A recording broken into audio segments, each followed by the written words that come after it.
আসসালামু আলাইকুম। সবাইকে সালাম ও শুভেচ্ছা দিয়ে শুরু করছি ভয়েস অফ ল এর ৬ষ্ঠ পর্ব। আমাদের আজকের বিষয় করোনায় ব্যবসা প্রতিষ্ঠান সেটআপ ও কর রিটার্ন প্রক্রিয়া। সুপ্রিয় দর্শক, এখন জুলাই মাস। পুরনো অর্থবছর বিদায় দিয়ে আমরা নতুন একটা অর্থবছরকে বরণ করে নিয়েছি। যা কিনা অনেক ক্ষেত্রেই ব্যতিক্রম। করোনার প্রাদুর্ভাবের কারণে আমরা যে সময়কাল এখন অতিক্রম করছি তা ব্যতিক্রমী বলা চলে। আর সকল পর্বের মতো তাই এ পর্বেও আমরা করোনার প্রভাব নিয়ে আলোচনা করব। আলোচনা করব প্রসিডিউর নিয়ে, আলোচনা করব কিভাবে আমাদের আজকের বিষয়টি সাধারণ মানুষকে কিংবা উদ্যোক্তাদেরকে যারা এই ক্ষেত্রে কাজ করছেন তাদেরকে কিভাবে এফেক্ট করে এবং তারা কিভাবে সাহায্য পেতে পারে সেই বিষয়গুলি নিয়ে। আমাদের আজকের অতিথি আমি পরিচয় করিয়ে দিচ্ছি। আমার ডান সাইডে আছেন জনাব MD Maruf Hossain. He is an ITP. Maruf সাহেব একজন অভিজ্ঞ কোম্পানি ও ট্যাক্স প্র্যাকটিশনার। আমাদের আজকের অতিথির কাছ থেকে আজকের বিষয় নিয়ে যদি আপনাদের কোনো প্রশ্ন থাকে তাহলে আমি আপনাদেরকে এনকারেজ করব আপনারা দয়া করে নিচে কমেন্ট সেকশনে কমেন্ট করবেন। আমি আপনাদের প্রশ্ন পৌঁছে দেবো আমাদের অতিথির কাছে এবং চেষ্টা করব আপনাদের সদুত্তর দিতে। তো যাই হোক, আর কাল বিলম্ব না করে আমি শুরু করতে চাই। প্রথমেই আমি স্বাগত জানাতে চাই মারুফ সাহেব আপনাকে। আসসালামু আলাইকুম, কেমন আছেন? জি, ওয়ালাইকুম সালাম। ধন্যবাদ ব্যারিস্টার সাহেব, আপনাকে অসংখ্য ধন্যবাদ আপনার আমাকে আমন্ত্রণ করার জন্য। আর এ বিষয়ে আপনি যে বিষয় আমাকে বলেছেন, তো আমি সে বিষয়ে ব্যাপক কিছু বলতে চাই। এখন বিজনেস করাটা খুবই সহজলভ্য। বাংলাদেশে বিজনেস করা খুবই সহজ এবং খুব সহজ জি, প্রসিডিউর, সেটা আমি মনে করি। বিশেষ করে আপনি যদি ট্রেড লাইসেন্স সেক্টর বলেন, কোম্পানি সেক্টর বলেন, যেখানে যে ওয়েতে কাজ করতে চান খুব সহজ। শুধু প্রক্রিয়াটা যদি একটু জেনে যান তাহলে যে কোনো কাজ করাটা খুব সহজ হয়ে যাবে। Right, right. তো এই যে করোনার পরে যে সবকিছু খুললো, আমাদের জয়েন্ট স্টক খুললো, আপনারা হয়তো অফিস করছেন, কেমন সাড়া পাচ্ছেন? আসলে মানুষ কি করোনার কারণে একটু সিট ব্যাক করছে নাকি আগের মতোই ব্যবসা বিজনেস অ্যাজ ইউজুয়াল? বিজনেস একটু স্লো ছিল মাঝখানে, এখন আমার বিজনেসটা আবার কামব্যাক করেছে ঠিক আগের মতোই। জয়েন্ট স্টকের কাজও প্রচুর বেড়েছে। ট্রান্সফার বলেন, রিটার্ন ফাইলিং বলেন, আর নতুন কোম্পানি বলেন, বেশ নতুন কোম্পানি বেশ রেজিস্ট্রেশন হচ্ছে, ইদানিং অনেক রেজিস্ট্রেশন হচ্ছে।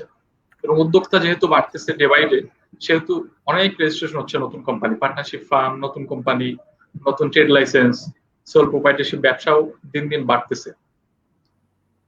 আচ্ছা, আপনি তো মূলত এই কোম্পানির বিষয়াদি নিয়েই কাজ করেন, তাই না? এই সেক্টরটাতে কাজ করে বেশ মজা পাই এবং অনেকদিন ধরে কাজ করে আসছি। Company society formation, company return, return submit, company share transfer, winding up, allotment, তারপর ধরেন সোসাইটি রেজিস্ট্রেশন, তারপরে ফাউন্ডেশন, তারপরে অ্যাসোসিয়েশন, এই ধরনের কাজগুলি আমরা করে থাকি। আচ্ছা।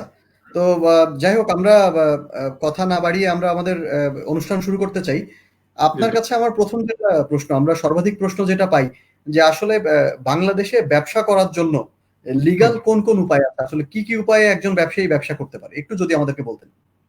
লিগ্যাল উপায় বলতে যদি আপনি সোল প্রোপাইটারশিপ হয়, যে এক মালিকানাধীন ব্যবসা যদি হয়, সেক্ষেত্রে আপনার একটা ট্রেড লাইসেন্স করে কিন্তু আপনি ব্যবসা পরিচালনা করতে পারতেছেন খুব সহজেই।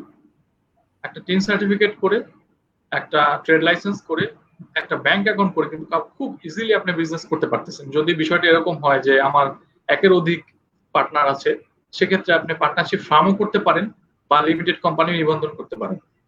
যে প্রক্রিয়াটা সহজ সেটাই কিন্তু মানুষ বেছে নেবে, এবং যেটা করতে মানুষ বেশি স্বাচ্ছন্দ্য বোধ করে সেটাই কিন্তু মানুষ বেছে নেবে। সকল প্রক্রিয়া সহজ, শুধু ইচ্ছা শক্তি থাকলে আপনি ইজিলি যে কোনো কিছু করতে পারবেন। আচ্ছা। এই সোল প্রোপ্রাইটারশিপ বললেন। সোল প্রোপ্রাইটারশিপ ছাড়া আসলে আর কি উপায় আছে? সোল প্রোপাইটারশিপ হচ্ছে এক মালিকানা ব্যবসা। ধরেন আমি একটা ব্যবসা প্রতিষ্ঠান খুললাম, তো আমি তো জানি না যে আমি ব্যবসা প্রতিষ্ঠান খুললে কি রুলস রেগুলেশন আছে এবং কিভাবে এটা মেনটেন করতে হবে। সেক্ষেত্রে আমি একটা ট্রেড লাইসেন্স করে, টিন সার্টিফিকেট করে এবং একটা ব্যবসায়িক অ্যাকাউন্ট করে আমি ইজিলি খুব সহজেই আমি ব্যবসা পরিচালনা করতে পারবো। তাতে কোনো প্রকারের কোনো প্রতিবন্ধকতা আসবে না। যেহেতু আহ, বিভিন্ন জেলাতে বা জেলা বলেন, সিটি কর্পোরেশন বলেন, সেখানে খুব ইজিলি ট্রেড লাইসেন্স এবং অনলাইন সেবাটাও আছে। ট্রেড লাইসেন্স অনলাইনে করা যাচ্ছে, ম্যানুয়াল প্লাস অনলাইন দুটোই হচ্ছে। মানুষ খুব সহজেই ট্রেড লাইসেন্স করে সোল প্রোপাইটারশিপ ব্যবসা করতে পারতেছে খুব ইজিলি। আচ্ছা। আর কি কি এন্টিটি আছে একটু যদি আমাদের দর্শকদের বলতেন, সোল প্রোপ্রাইটরশিপের পাশাপাশি আর কি কি এন্টিটি আছে? সোল প্রোপ্রাইটরশিপের সাথে আর এন্টিটি বলতে আপনি পার্টনারশিপ ফার্মকে যদি মিন করেন, জি।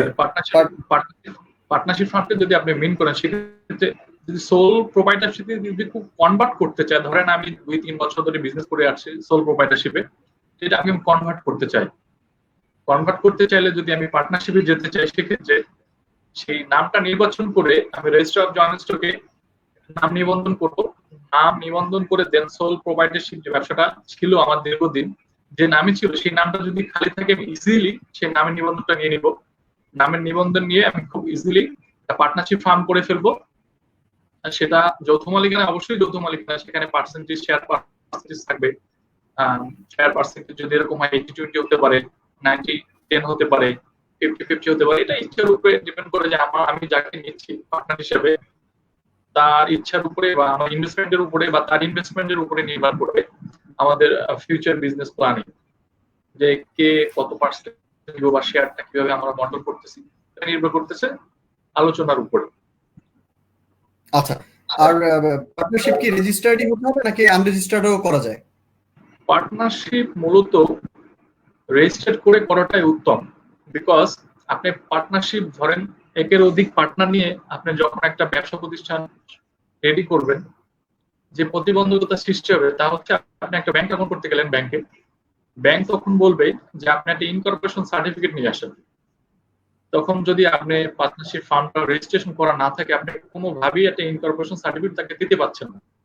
যেহেতু আপনি গভর্নমেন্ট এনলিস্টেড না, ফার্স্ট অফ অল যেহেতু আপনি গভর্নমেন্ট এনলিস্টেড না, আপনি কোনো আইনি প্রক্রিয়াও যেতে পারছেন না। যখন আপনি একটা পার্টনারশিপ ফার্ম নিবন্ধন হবে রেজিস্টার অফ জয়েন্ট স্টকের মাধ্যমে, আপনার বৈধ লিগ্যাল সিস্টেমটা চালু হয়ে যাবে। In case of partnership firm থেকে যদি কেউ কোনো ব্যক্তি মারা যান, সেক্ষেত্রে তার পরিবারের সাকসেশনের মাধ্যমে কিন্তু অটো হয়ে যাচ্ছে, যে সম্পত্তিটা থাকবে, যে অ্যাসেটটা থাকবে পার্টনারশিপ ফার্মের নামে, সেটা কিন্তু অবভিয়াসলি একটা আপনি কনভার্ট হয়ে যাবে, কোনো প্রবলেম নাই, সেক্ষেত্রে কোনো প্রতিবন্ধকতা সৃষ্টি হবে না।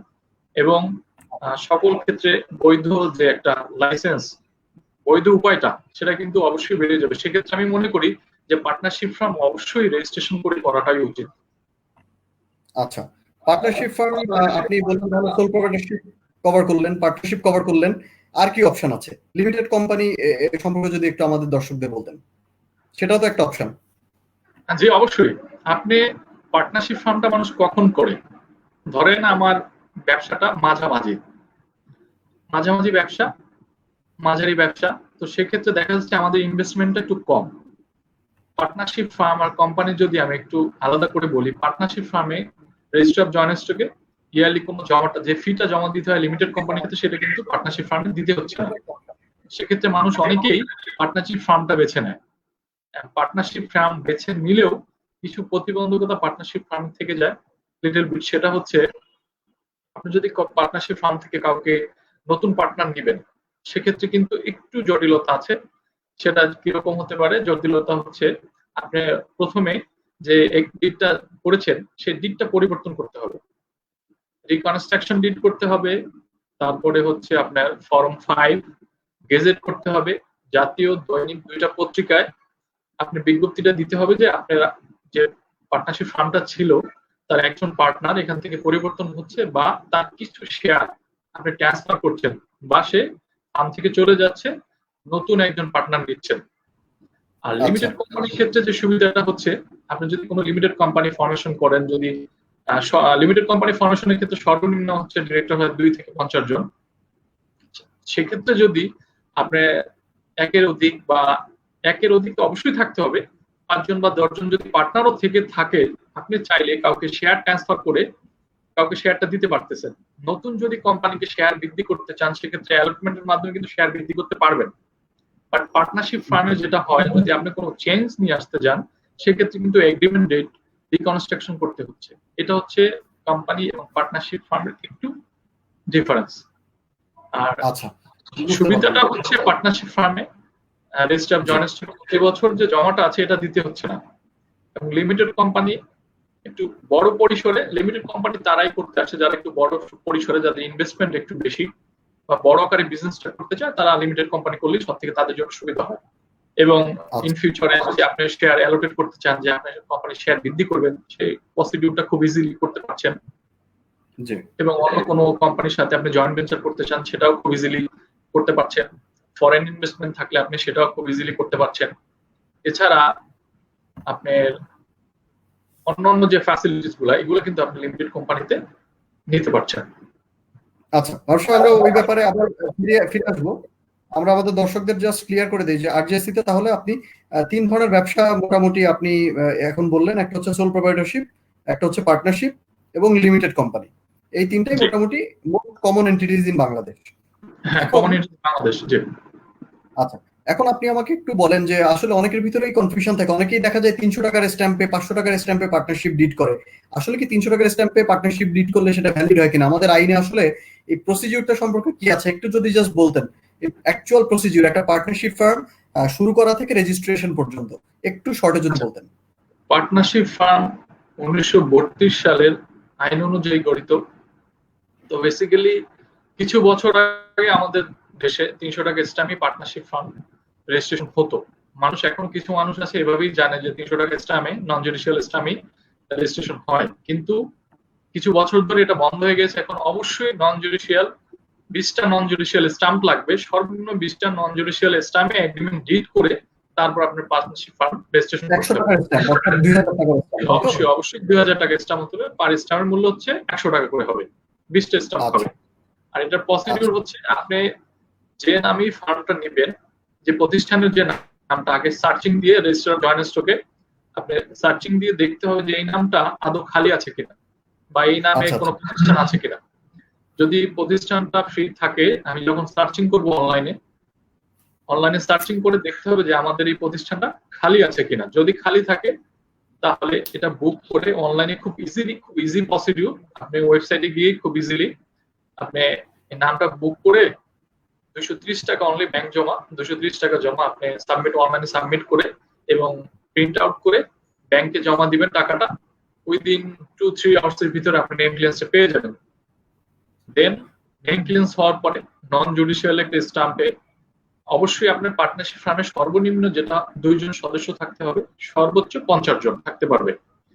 তো যদি 2 জন হয় বা 5 জন হয়, যেভাবেই হোক শেয়ার পার্সেন্টেজটা উল্লেখ করে পার্টনারশিপ ফার্মের মূলধন সেটা উল্লেখ করতে হবে।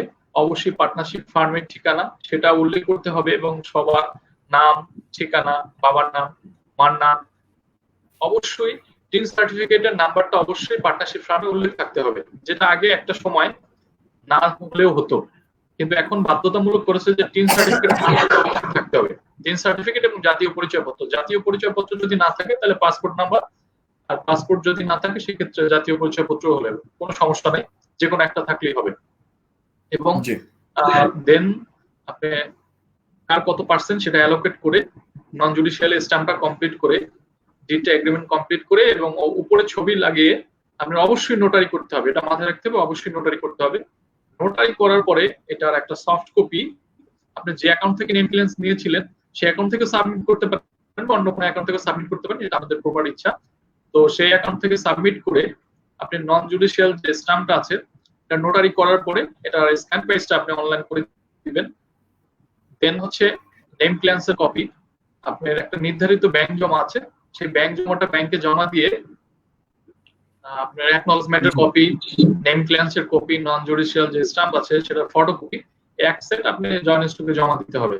জমা দিলে ওখানকার কোনো কর্মকর্তা যে ডিজিট অনুযায়ী কর্মকর্তারা প্রত্যেকটা ফাইল দেখে থাকেন। আপনি ফাইল রিসিভ করার পর যার ডিজিট তার কাছে আপনার এই ফাইলটা রিসিভ হয়ে যাবে। এবং রিসিভ করার পরে মূলত এখানে তেমন একটা সময় লাগে না জয়েন্ট স্টকে, যদিও এখন করোনাকালীন সময় একটু রোস্টিং ডিউটি চলছে, সেক্ষেত্রে একটু বেগ পেতে হলেও বেশি তেমন একটা সময় লাগবে না। খুব ইজি প্রসিডিউর, আপনি খুব ইজিলি 2-3 ডেজ এর ভিতরে আপনি হয়তো বা এটা কমপ্লিট করতে পারবেন। দেন হচ্ছে জয়েন্ট স্টকে এটা কমপ্লিট করার পরে দেন আপনাকে একটা সার্টিফিকেট প্রদান করবে, এটাকে ইনকর্পোরেশন সার্টিফিকেট বলে। যে আপনি যে ফার্মটা রেজিস্ট্রেশন করেছেন তার প্রমাণ হচ্ছে আপনার ইনকর্পোরেশন সার্টিফিকেট নিতে পারবেন, জয়েন্ট স্টক এটা আপনাকে প্রোভাইড করবে। আর একটা অপশন হচ্ছে ফর্ম 1 বলে একটা ফর্ম আছে পার্টনারশিপ ফার্মের, ফর্ম 1। এই ফর্ম 1 এ যেটা হয় অ্যাড্রেস, ব্যবসার অ্যাড্রেস, আর কতটুকু পার্সেন্টেজ আছে শেয়ার পার্সেন্টেজ সেটা ওখানে উল্লেখ থাকে এবং সব ব্যবসায়ীদের ঠিকানা ওখানে দেয়া আছে। এটা হচ্ছে ফর্ম 1। জি, বুঝতে পেরেছি। ঠিক আছে, আসলে এটাই আমাদের মাননীয় প্রধানমন্ত্রী এই করোনার কিছুদিন আগেও, করোনা বাংলাদেশে যখন আঘাত আনলো, আমরা তার কিছুদিন পরে লকডাউনে গেলাম, তার কিছুদিন আগে আমার মনে আছে চীন মৈত্রী সম্মেলন কেন্দ্রে একটা আলোচনা সভায় উনি উল্লেখ করছিলেন যে আমাদের দেশের যারা ইউথ আছে, যারা তরুণ উদ্যোক্তা আছে, যারা তরুণ আছে, তরুণ সমাজ যেন চাকরির পিছনে না ছুটে যেন আসলে নিজে কোনো উদ্যোগ নেয়, নিজে যেন কোনো ব্যবসা করে। এটা রিফ্লেকশন কিন্তু আসলে আমাদের এই যে বিভিন্ন গভর্নমেন্ট যে প্রতিষ্ঠান ব্যবসা রিলেটেড, আমাদের ট্রেডমার্ক অফিস বলেন, আমাদের আরজেএসসি বলেন, জয়েন্ট স্টক রেজিস্ট্রার, কিংবা শিল্প মন্ত্রণালয় বলেন, কিংবা সিটি কর্পোরেশনের ট্রেড লাইসেন্স বিভাগ, এগুলোতে গেলে এখন আসলে দেখা যায় যে সরকার আসলে এখন ব্যবসা বান্ধব হতে চাচ্ছে এবং ব্যবসা বান্ধব হওয়ার জন্য অনেক স্টেপ হাতে নিয়েছে। ব্যবসা নিবন্ধন করা এবং ব্যবসা শুরু করা আসলে বাংলাদেশে এখন খুবই সহজ।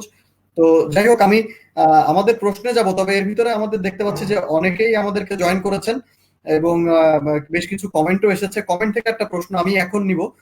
কমেন্টটি করেছেন মিস শারমিন আক্তার। ওনার প্রশ্ন হচ্ছে যে আমার প্রোপ্রাইটরশিপ বিজনেসের নামে কি আমি লিমিটেড মানে এলটিডি বা লিমিটেড ইউজ করতে পারবো কিনা, প্রোপ্রাইটরশিপ ব্যবসায় লিমিটেড ব্যবহার করতে পারবে কিনা, একটু যদি আমাদেরকে বলতেন। একটা বড় বিষয় হচ্ছে কি, সোল প্রোপ্রাইটরশিপ বিজনেসটা হচ্ছে আমার নিজের, এখানে লিমিটেড বাই শেয়ার না। সোল প্রোপ্রাইটরশিপ হচ্ছে নিজের এক মালিকানা বিজনেস, সেখানে অবশ্যই আমি লিমিটেড শব্দটি ব্যবহার করতে পারবো না।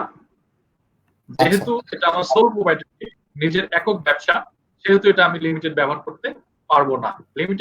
লিমিটেড হচ্ছে একের অধিক পার্টনার থাকতে হবে, অবশ্যই একের অধিক পার্টনার থাকতে হবে, সর্বনিম্ন 2 জন, সর্বোচ্চ 50 জন, তখনই আমরা একটা লিমিটেড কোম্পানি নিবন্ধন করতে পারবো। এবং পার্টনারশিপ সাইন প্রসিডিউর আমরা সর্বনিম্ন 2 জন, সর্বোচ্চ 50 জন। এক মালিকানা এখন পর্যন্ত বাংলাদেশে লিমিটেড কোম্পানি এখনো অ্যাপ্রুভাল হয়নি। আচ্ছা, আর একটা বড় বিষয় হচ্ছে আমি সোল প্রোপ্রাইটরশিপ, যখন আমি ট্রেড লাইসেন্সে যদি এক মালিকানা হয়, আমি কিন্তু সেক্ষেত্রে মেসাজ ইউজ করতে পারবো, কিন্তু লিমিটেড শব্দটি আমি ব্যবহার করতে পারবো না। আচ্ছা, ধন্যবাদ। আমি আশা করি আমাদের প্রশ্নকর্তা তার উত্তর পেয়ে গেছেন। আমরা অলরেডি দেখছি আরেকজন কমেন্ট করেছেন, মিস শিফাত প্রজ্ঞা, কিন্তু ওনার প্রশ্নটা যেহেতু ট্যাক্স রিলেটেড, এটা আমি একটু পরে জিজ্ঞাসা করবো। মিস প্রজ্ঞা, আমি আশা করি আপনি আমাদের সাথে থাকবেন, আপনি আমাদের অনুষ্ঠানটি দেখতে থাকুন, আপনার প্রশ্নে আমি আসছি একটু পর। আমি এখন একটা ফলো আপ কোশ্চেন নিচ্ছি মিস শারমিন আক্তার। উনি তাহলে প্রশ্ন করেছেন আপনার উত্তরের পরে যে সোল প্রোপ্রাইটরশিপ থেকে পার্টনারশিপ ফার্ম করার জন্য কি আরজেএসসি তে নতুন করে কোম্পানি রেজিস্ট্রেশন করতে হবে? And if yes, how long is the process? I think ওনার প্রশ্নটা হচ্ছে সোল প্রোপ্রাইটরশিপ কে কোম্পানিতে ট্রান্সফার করা যাবে কিনা, একটু যদি বলতেন। আচ্ছা, এবং প্রসেসটা কতদিন লাগছে? আচ্ছা, প্রসেসটা মেইন বিষয় হচ্ছে সোল প্রোপ্রাইটরশিপ তো এক মালিকানা ব্যবসা। যদি আমার ব্যবসাটা বাড়াতে চাই, বিনিয়োগ যদি বাড়াতে চাই, ব্যবসা মূলধন যদি আমি বাড়াতে চাই, সেক্ষেত্রে যদি একের অধিক পার্টনার নিয়ে থাকি, সেক্ষেত্রে আমি লিমিটেড কোম্পানি করতে পারবো। একা তো লিমিটেড কোম্পানি হবে না, যেহেতু এখনো আমাদের দেশে এই আইন এখনো তৈরি হয়নি, আইনটা এখনো চালু হয়নি। সেক্ষেত্রে আমরা যেটা করতে পারি, লিমিটেড কোম্পানিতে যদি আমি ডাইভার্ট করতে যাই, আমি ফার্স্ট অফ অল আমাকে দেখতে হবে আমি যে নামে সোল প্রোপ্রাইটরশিপ বিজনেসটি এতদিন ধরে চালু করে আসছি, সেই নামটি খালি আছে কিনা। যদি খালি থাকে তাহলে তো ওই নামের শেষে আমি লিমিটেড যোগ করে আমি লিমিটেড কোম্পানি করতে পারবো। আর যদি খালি না থাকে, সেক্ষেত্রে কিন্তু লিমিটেড কোম্পানি করতে পারছি না। আরেকটা বিষয় হচ্ছে, যদি আমি লিমিটেড কোম্পানি নামটা খালি পেয়েই গেলাম এবং একের অধিক যদি আমি পার্টনার নিয়ে থাকি, আমি একটা জিনিস উল্লেখ করে দিতে পারি যে আমার যে প্রিভিয়াস যে বিজনেস আইডেন্টিটি ছিল, আমার যে নামটা ছিল, সেই নাম বা আমার ট্রেড লাইসেন্স নাম্বার বা আমার যে ব্যবসায়িক এক্সপিরিয়েন্স, যে আমি এত বছর ধরে বিজনেস করতে পারছি, সেটা আমি একটা ছোট একটা নোট আমার যে বিজনেস ক্লোজ আছে, মেমোরান্ডাম আর্টিকেলসে, সেটার ভিতরে আমি উল্লেখ করে দিতে পারি যে আমার ট্রেড লাইসেন্স নাম্বার এত, আমি ওখান থেকে অমুক নাম্বার দিয়ে আমার ট্রেড লাইসেন্স নাম্বার এত, আমি এত বছর ধরে বিজনেস করে আসছি। এটা শর্ট নোট হিসাবে দিতে পারে। তাহলে দেখা যাচ্ছে যে যাদের সাথে পুরোনো বিজনেস বা নতুন যাদের সাথে বিজনেস পারপাসে যুক্ত হবে, তারা বুঝতে পারবে ইজিলি যে সে প্রিভিয়াস একটা বিজনেস করে আসছিল। এটা সহজলভ্য হবে তার জন্য। আচ্ছা, ধন্যবাদ। আমি দেখতে পাচ্ছি এইচ রিফাত সাহেব, উনিও একটা প্রশ্ন করেছেন। প্রশ্নটা আসলে খুবই সিমিলার, আমি প্রশ্নটা রিপিট করছি না। তবে আপনি যদি ইয়েস অর নো বলতেন, আসলে মানে ট্রেডিশনাল সেন্সে, তাহলে কি প্রোপ্রাইটরশিপকে কোম্পানিতে ট্রান্সফার করা যাচ্ছে? Yes or no? এখানে ডিরেক্টলি আপনি ট্রান্সফার করতে কিন্তু পারবেন না। সোল প্রোপ্রাইটরশিপ কিন্তু সোল প্রোপ্রাইটরশিপ, এক মালিকানা বিজনেস, আপনি এটা কখনো ডাইভার্ট করতে পারবেন না। আমি তো ট্রান্সফার করতে পারবো না। আমার ব্যবসার ধরনটা সেম থাকবে, বাট যখন আমি কোম্পানিতে ডাইভার্ট করতে যাব তখন আমার আরেকজন পার্টনার অবশ্যই নিতে হবে। ঠিক আছে? এবং আপনি লাইসেন্সও ট্রান্সফার করতে পারছেন না, আপনি নতুন করে লাইসেন্স করা লাগছে। অবশ্যই আমার নতুন করে নিবন্ধন করতে হবে, রেজিস্ট্রি অফ জয়েন্ট স্টকে কোম্পানি নিবন্ধন করতে হবে, কোম্পানির নামে নতুন ট্রেড লাইসেন্স করতে হবে, কোম্পানির নামে নতুন টিন করতে হবে, কোম্পানির নামে আচ্ছা। ব্যাংক অ্যাকাউন্ট করতে হবে। এই প্রসিডিউর গুলো অবশ্যই মানতে হবে। আচ্ছা আচ্ছা।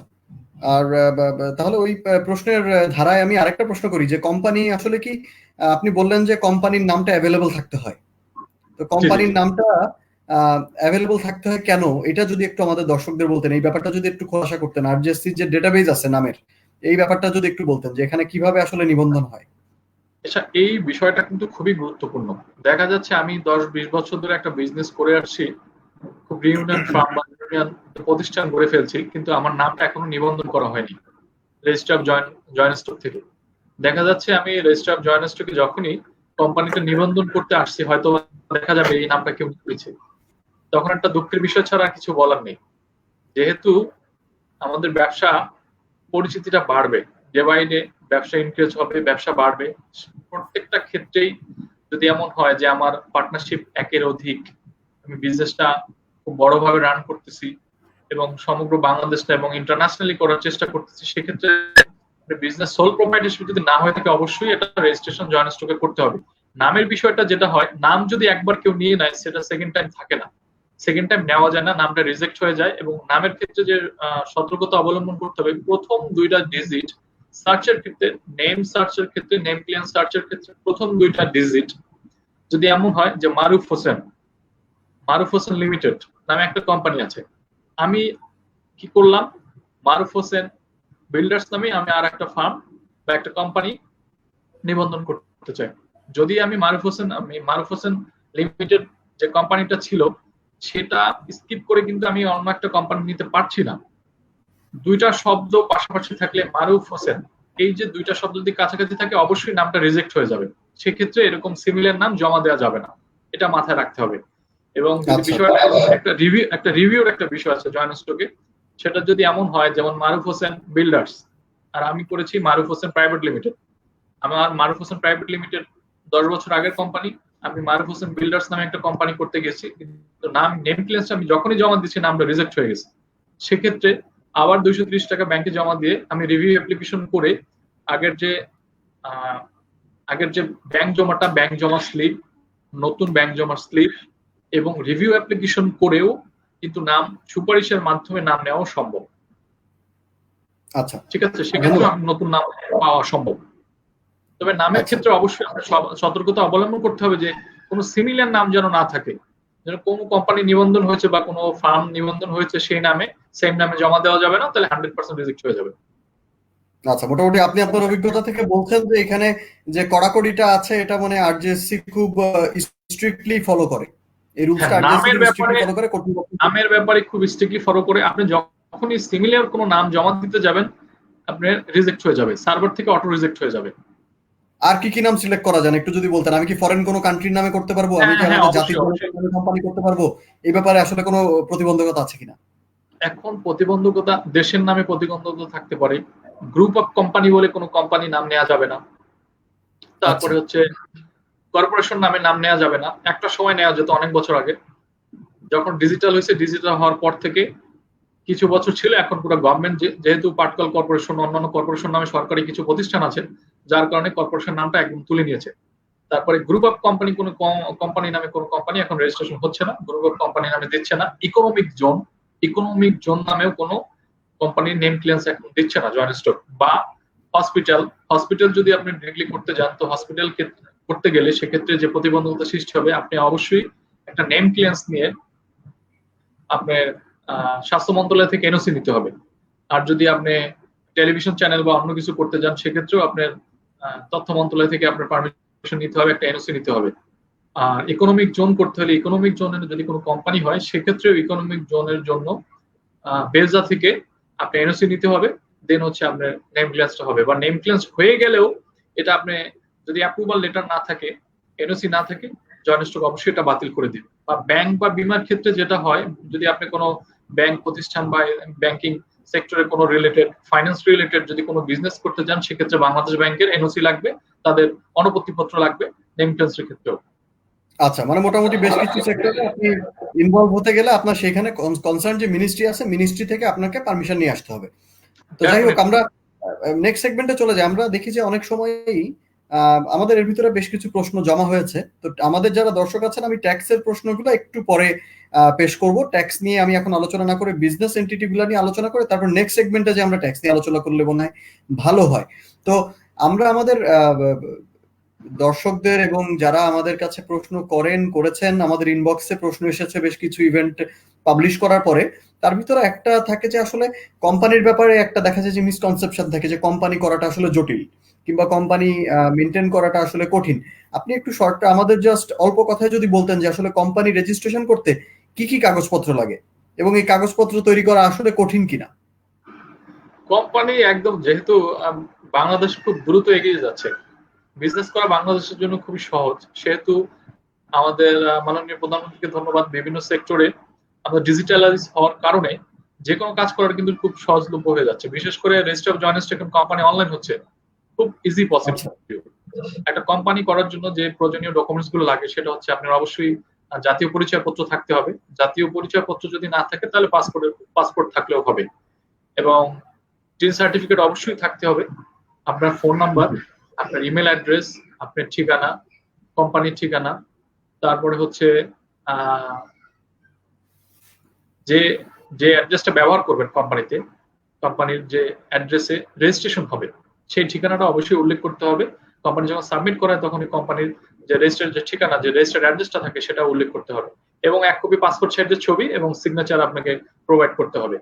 এর বাইরে কোনো ডকুমেন্টস কোম্পানিতে লাগে না। এবং আরেকটা বিষয় হচ্ছে, কোম্পানি ফর্মেশনের ক্ষেত্রে মেমোরান্ডাম যখন আপনি তৈরি করতে যাবেন, মেমোরান্ডাম ভিতরে অবশ্যই আপনার শেয়ার সংখ্যা উল্লেখ করতে হবে, আপনার অথরাইজ ক্যাপিটাল কত, পেইড আপ ক্যাপিটাল কত, শেয়ার সংখ্যা কত, কে ডিরেক্টর হবেন, কে চেয়ারম্যান হবেন, কে ম্যানেজিং ডিরেক্টর হবেন, এগুলো স্পেসিফিক ভাবে সব আলাদা আলাদা করে ওখানে আপনি তালিকা তৈরি করে দেন সাবমিট করতে হবে।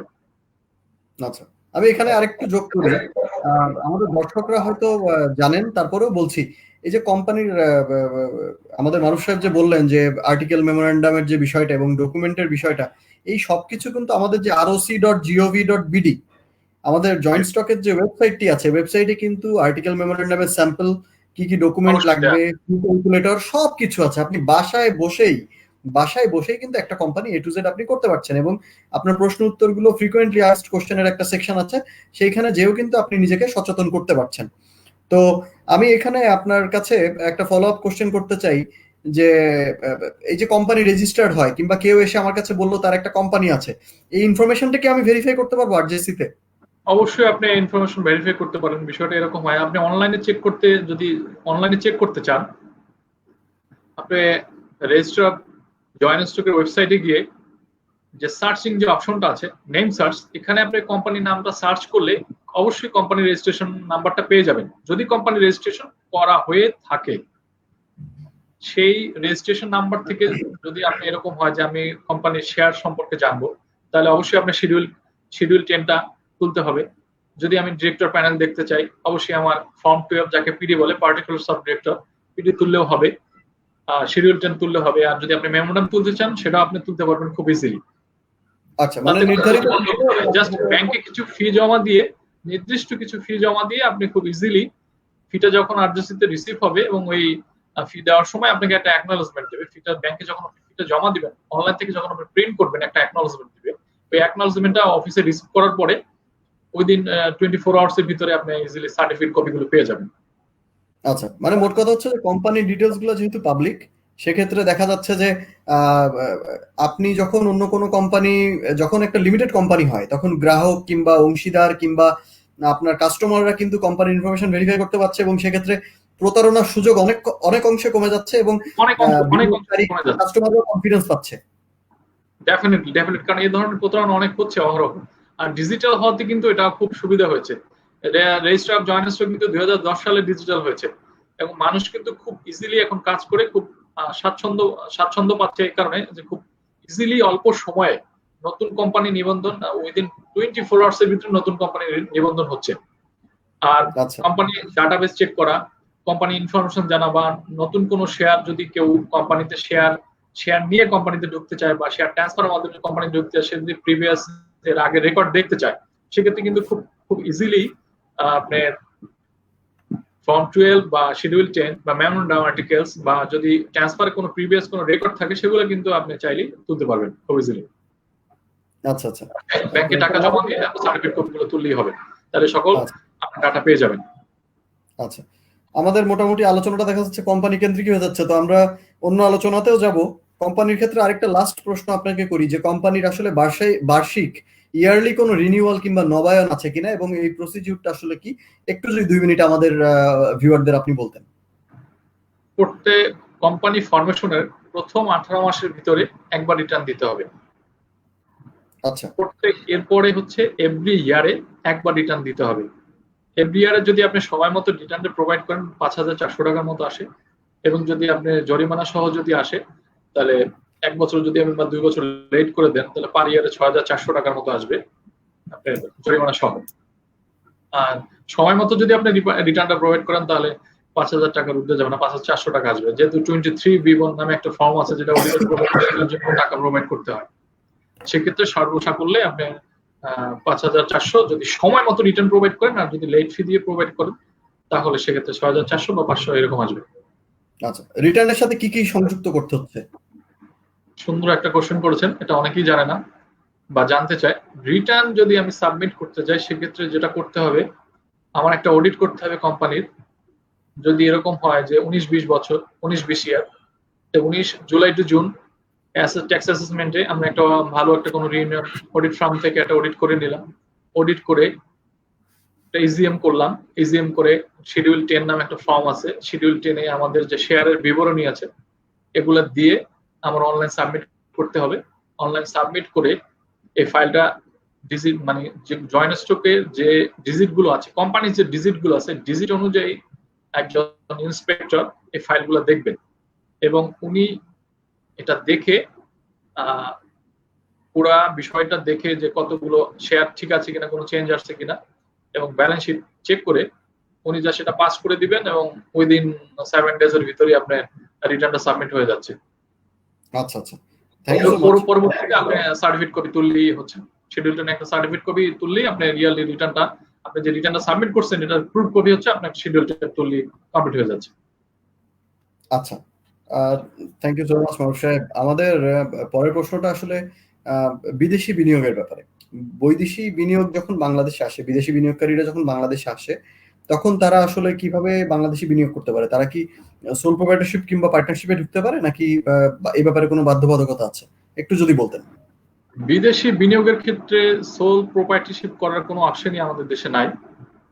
আমাদের কোম্পানি অ্যাক্টে 1994 সালে অনুযায়ী যদি বিদেশি কোনো ফরেন পার্টনার বা যদি 100% ফরেন কোম্পানি করতে চায়, সেক্ষেত্রে সোল প্রোপ্রাইটরশিপ নামে কোনো অপশনই নেই। এখানে আপনি অবশ্যই জয়েন্ট ভেঞ্চার কোম্পানি বা ফরেন কোম্পানি, লিয়াজু অফিস বা ব্রাঞ্চ অফিস বা পার্টনারশিপ করতে পারবে, কিন্তু সোল প্রোপ্রাইটরশিপ করার কোনো অপশন নাই। আর বিদেশি বিনিয়োগের ক্ষেত্রে যেটা করতে হবে, আপনার বিনিয়োগ বোর্ডের অবশ্যই পারমিশন লাগবে। তার বাংলাদেশে অবশ্যই একটা টিম থাকতে হবে। তার বাংলাদেশের কোম্পানি নেম ক্লিয়ারেন্স নেওয়ার পরে শুরুতে যে প্রসিডিউর, আমি একটু প্রসিডিউরটা বলে দিই, বিদেশি বিনিয়োগকারীরা কি খুব ইজিলি কিভাবে বিনিয়োগ করবেন। সেটা হচ্ছে, যদি রেজিস্ট্রার অফ জয়েন্ট স্টকে প্রথমে একটা নেম ক্লিয়ারেন্স নেবে, নেম ক্লিয়ারেন্স নেওয়ার পরে এই নেম ক্লিয়ারেন্সের মাধ্যমে, এবং যদি 100% ফরেন কোম্পানি হয়, তাদের বাংলাদেশে টিন, পাসপোর্ট, এম্বাসি থেকে অ্যাটাস্টেড করে দেন হচ্ছে ব্যাংকে জমা দেওয়ার মাধ্যমে একটা ব্যাংক অ্যাকাউন্ট ওপেন করবে। ব্যাংক অ্যাকাউন্ট ওপেন করার পরে বিনিয়োগ বোর্ডের একটা অ্যাপ্রুভাল লাগবে। বিনিয়োগ বোর্ডের অ্যাপ্রুভালটা যে পরিমাণ ফরেন ইনভেস্টমেন্টটা করবে কোম্পানির জন্য, সেই ইনভেস্টমেন্টটা ব্যাংকে ঢুকবে। ঢোকার পরে রেজিস্টার অফ জয়েন্ট স্টকে সেই কপিটা, ইনক্যাশমেন্টের যে কপিটা, সেটা রেজিস্টার অফ জয়েন্ট স্টকে পাঠাতে হবে, এবং রেজিস্টার অফ জয়েন্ট স্টক সেটা ভেরিফাই করার জন্য আবার ব্যাংকে পাঠাবে। ব্যাংকে পাঠানোর পরে যখন দেখবে যে ইনভেস্টমেন্টটা ঠিক আছে, তখন রেজিস্টার অফ জয়েন্ট স্টক খুব ইজিলি কোম্পানি অ্যাপ্রুভালটা দিয়ে দিবে, এবং বিনিয়োগ বোর্ডের পারমিশনের যে কপিটা আছে সেটাও ব্যাংকে জমা দিবে।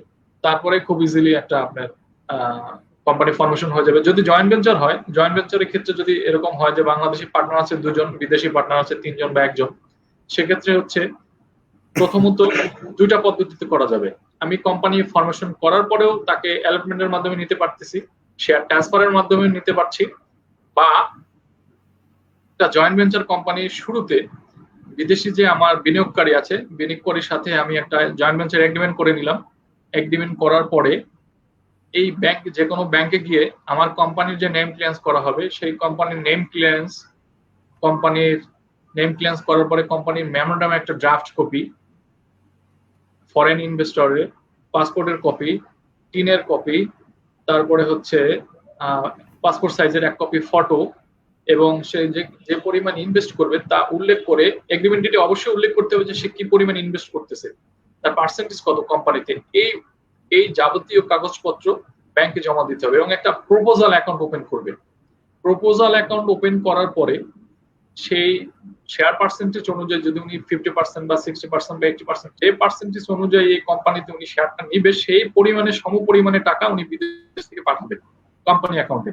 কোম্পানি অ্যাকাউন্টে পাঠানোর পরে সেখান থেকে একটা ইনভেস্টমেন্ট তোলা হবে, ইনভেস্টমেন্ট তুলে জয়েন্ট স্টকে সেটা জমা দিবে কোম্পানি সাবমিশন করার পরে, এবং জয়েন্ট স্টক সেই ইনভেস্টমেন্টটা ভেরিফাই করে দেন হচ্ছে কোম্পানি অ্যাপ্রুভাল দিবে। এবং কোম্পানি যখন রেজিস্ট্রেশন হয়ে যাবে, কোম্পানির যে ডকুমেন্টস গুলো পাবে সেই কোম্পানির ডকুমেন্টস গুলো আবার ব্যাংকে প্রোভাইড করতে হবে, কারণ বিকজ আপনার প্রপোজাল অ্যাকাউন্টটা হওয়ার পরে আপনি অ্যাকাউন্টটা কনফার্ম করার জন্য কোম্পানির সব অরিজিনাল কাগজপত্র জমা দিতে হয়। প্রথমে যেহেতু ড্রাফট কপি জমা দিয়ে প্রপোজাল অ্যাকাউন্ট করা হয় ব্যাংকে, তারপরে হচ্ছে যখন কোম্পানিটা ফরমেশন হয়ে যাবে, কোম্পানির টিম, কোম্পানির ট্রেড লাইসেন্স, কোম্পানির সকল ডকুমেন্টস ব্যাংকে প্রোভাইড করবে।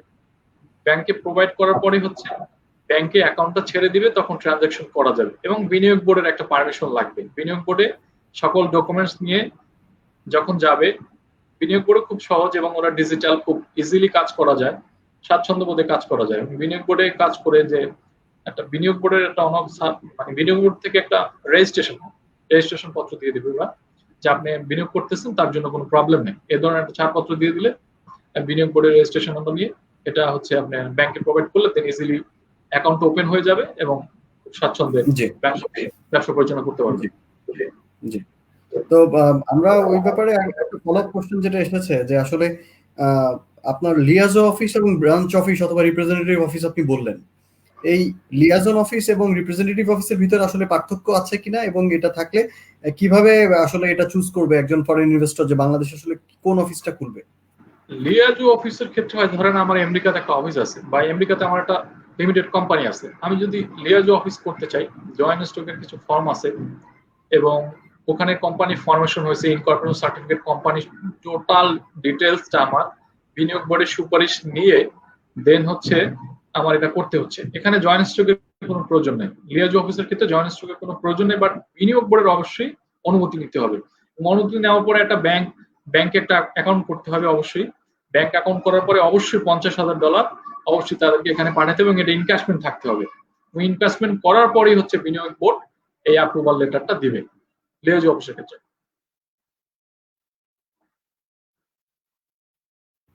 বুঝতে পেরেছি। আচ্ছা, আমাদের আরেকটা এবারে একটু ভিন্ন দিকে চলে যাই। ট্রেড লাইসেন্স জিনিসটা আসলে কি এবং এটা কিভাবে করা যায় একটু যদি আমাদের দর্শকদের বলতেন। ট্রেড লাইসেন্সটা কি? মূলত ট্রেড লাইসেন্স হচ্ছে আমার একটা বিজনেস আইডেন্টিটি। ট্রেড লাইসেন্স হতে পারে সোল প্রোপ্রাইটারশিপ, ট্রেড লাইসেন্স হতে পারে পার্টনারশিপ ফার্ম, ট্রেড লাইসেন্স হতে পারে কোম্পানির ক্ষেত্রে। এই 3 ধরনের ট্রেড লাইসেন্স হয়। তো ট্রেড লাইসেন্সটা খুব সহজলভ্য উপায় ট্রেড লাইসেন্সটা করা যাচ্ছে। আমি যদি সোল প্রোপ্রাইটারশিপ বিজনেস করতে চাই, সেক্ষেত্রে হচ্ছে যদি আমি এক মালিকানা হই, আমার পাসপোর্ট সাইজের 4 কপি ছবি, জাতীয় পরিচয়পত্রের একটা ফটোকপি, যদি আমার নিজের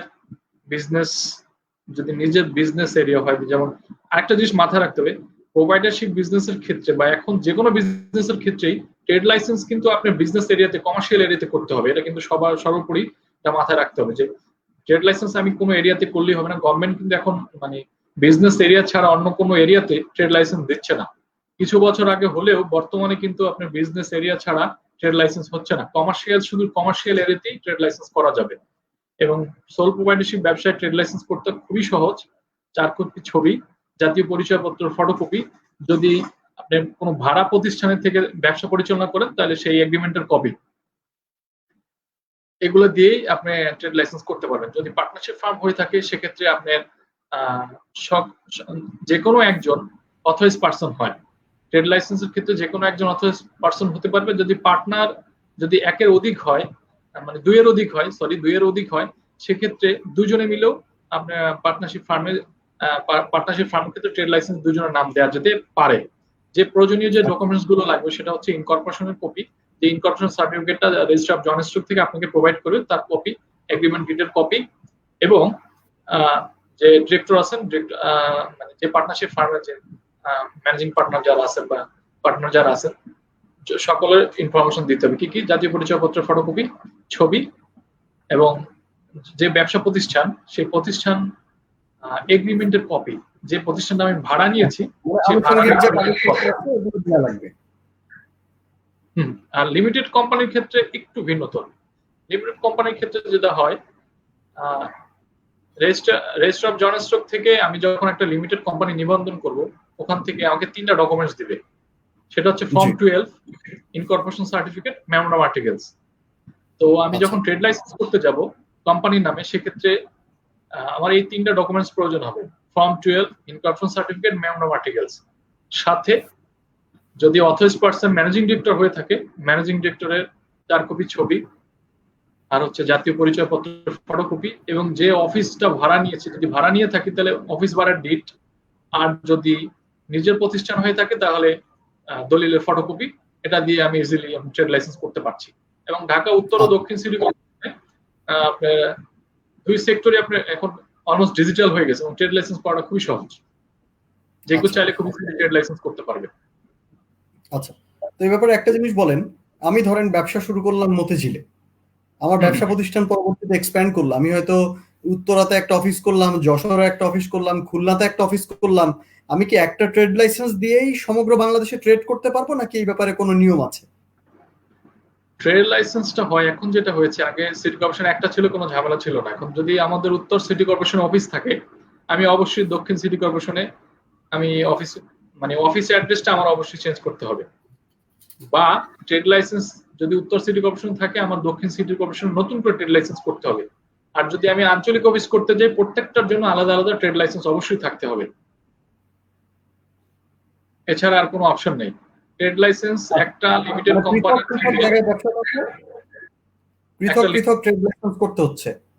অবশ্যই যদি আপনি ধরেন আপনার ঢাকায় branch office, main office, head office যদি আপনার ঢাকায় থাকে বা চিটাগংয়ে আপনার ব্রাঞ্চ অফিস আছে, অবশ্যই আপনি ব্রাঞ্চ অফিসের জন্য আলাদা করে ট্রেড লাইসেন্স করতে হচ্ছে।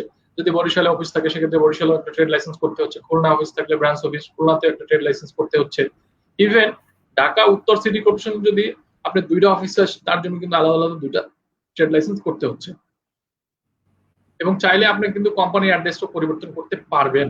যদি আপনি ইচ্ছা হয় যে আমি আমার কোম্পানির অ্যাড্রেসটা চেঞ্জ করব রেজিস্ট্রি অফ জয়েন্ট স্টকের মাধ্যমে, তারও সুযোগ আছে। ফর্ম 6 আছে, ফর্ম 6 জমা দিয়ে আপনি অ্যাড্রেস পরিবর্তন করেও। আচ্ছা, না আমাদের প্রশ্নটা আসলে চেঞ্জ দিয়ে না, আমাদের প্রশ্নটা হচ্ছে আপনার ব্যবসা থাকছে, আপনার যেটা অরিজিনাল অ্যাড্রেস সেটা থাকছে, আপনি অ্যাডিশনাল যখন লোকেশন ওপেন করবেন তখন ট্রেড লাইসেন্স লাগবে কিনা সেই ব্যাপারে আমি ক্লিয়ার হয়ে গেছি আপনার কাছ থেকে, যে আমার যখনই নতুন লোকেশন ওপেন করব, আমার আগে ট্রেড লাইসেন্স থাকা সত্ত্বেও আমার নতুন লোকেশনে যদি আপনার স্থায়ী কিংবা আপনার লোকাল গভর্নমেন্ট যদি থাকে, তাহলে আপনার স্থানীয় সরকার আইন অনুযায়ী আমার তখন সেইখান থেকে ট্রেড লাইসেন্স নিতে হবে। ঢাকায় হলে সিটি কর্পোরেশন, ঢাকার বাইরে হলে পৌরসভা অথবা ইউনিয়ন পরিষদ যেখানে যেটা আছে সেখান থেকে আমার ট্রেড লাইসেন্স নেওয়া লাগছে। আরেকটা বিষয় হচ্ছে কি, ট্রেড লাইসেন্স দেখা যায় অনেক বড় বড় কোম্পানি ট্রেড লাইসেন্স 2টা বা 3টাও থেকে থাকে। দেখা যাচ্ছে আমি একটা লিমিটেড কোম্পানি যখন রান করলাম, 250 বিজনেস কিন্তু আমি একটা লিমিটেড কোম্পানি থেকে রান করতে পারছি। তো সেক্ষেত্রে একটা মেমোরামের ভিতরে আমি চাইলে 250টা বিজনেসের বিষয়ে আমি উল্লেখ করতে পারি। এখন একটা ট্রেড লাইসেন্স কিন্তু সর্বোচ্চ আপনি 5টা ধরনের বেশি দিতে পারবেন না। এখন যদি আমার মাল্টি বিজনেস হয়ে থাকে, যে আমি 10 ধরনের বা 20 ধরনের বিজনেস করবো, সেক্ষেত্রে কিন্তু আপনি এক বা একাধিক ট্রেড লাইসেন্স করতে পারেন, তাতে কোনো সমস্যা নেই। আচ্ছা, ঠিক আছে। যাক, আমি আমার দর্শকদের কাছেও দুঃখ প্রকাশ করছি, আসলে আমাদের আজকে সময়টা খুবই স্বল্প। আমি আর ব্যবসার যে সেগমেন্টটা এটা আর বড় করব না, আমরা অল্প কিছু যা সময় আছে আমরা কর নিয়ে কথা বলতে চাই। তো কর নিয়ে যখনই আমরা কথা বলি, ট্যাক্স নিয়ে কথা বলি, প্রথমেই যে বিষয়টা আসে আয়কর। এবং আয়করের ক্ষেত্রে আমাদের দেখা যায় যে আমাদের এখানে একটা প্রশ্ন এসেছে, উনি প্রশ্ন করেছেন যে আসলে টিন সার্টিফিকেট রেজিস্ট্রেশন করতে খরচ কত। আসলে আপনি যদি আমাদেরকে একটু শুরু করতেন যে টিন সার্টিফিকেট জিনিসটা আসলে কি এবং এটা আসলে কিভাবে করা যায়, প্রক্রিয়াটা কি, খুব সংক্ষেপে যদি একটু বলতেন। টিন সার্টিফিকেট হচ্ছে ট্যাক্স আইডেন্টিফিকেশন নাম্বার, মানে আপনার business identification number, business identity one kind of. আপনি যে বিজনেস করতেছেন, সরকারকে প্রত্যেক বছর যে রাজস্ব দিবেন, সেটার আইডেন্টি হচ্ছে মানুষ কিভাবে, মানে গভর্নমেন্ট কিভাবে বুঝবে যে আপনি ট্যাক্স দিচ্ছেন, তার আইডেন্টি অনুযায়ী আপনাকে একটা নাম্বার প্রোভাইড করবে, এনবিআর। এবং খুব ইজিলি আপনি এনবিআর এর ওয়েবসাইটে গেলে খুব ইজিলি একটা আইডি পাসওয়ার্ড করে জাতীয় পরিচয়পত্র ইনফরমেশন গুলো দিয়ে একটা জাতীয় পরিচয়পত্র থেকে একবারই আপনি একটা টিন সার্টিফিকেট করা যায়। পাসপোর্ট থেকে যদিও এর আগে টিন সার্টিফিকেট করা যেত সার্কেলে গিয়ে, তো বর্তমানে সেটা বন্ধ। কিন্তু বিদেশি যদি ফরেন ইনভেস্টর হয় বা জয়েন্ট ভেঞ্চার কোম্পানির ক্ষেত্রে যদি কোনো ফরেন ইনভেস্টর হয়, সেক্ষেত্রে আপনার পাসপোর্ট থেকে আপনার ইজিলি আপনি সার্কেলে গিয়ে সার্কেল অনুযায়ী, কর সার্কেল অনুযায়ী বা আপনি এনবিআর গিয়ে আপনি টিন করতে পারবেন। এবং আচ্ছা, আমার এটা কি খুব সহজ এবং ফ্রি। এনবিআর এ করা একদম লাগবে ফ্রি। নাকি ব্যবসায়িক করা যাচ্ছে? আমি একটু শুনিনি প্লিজ আবার। ব্যক্তি টিন কি আমার তাহলে এনবিআর এ যে কিংবা সার্কেলে যে টিন করতে হচ্ছে, নাকি বাসায় বসে নিবন্ধন সম্ভব?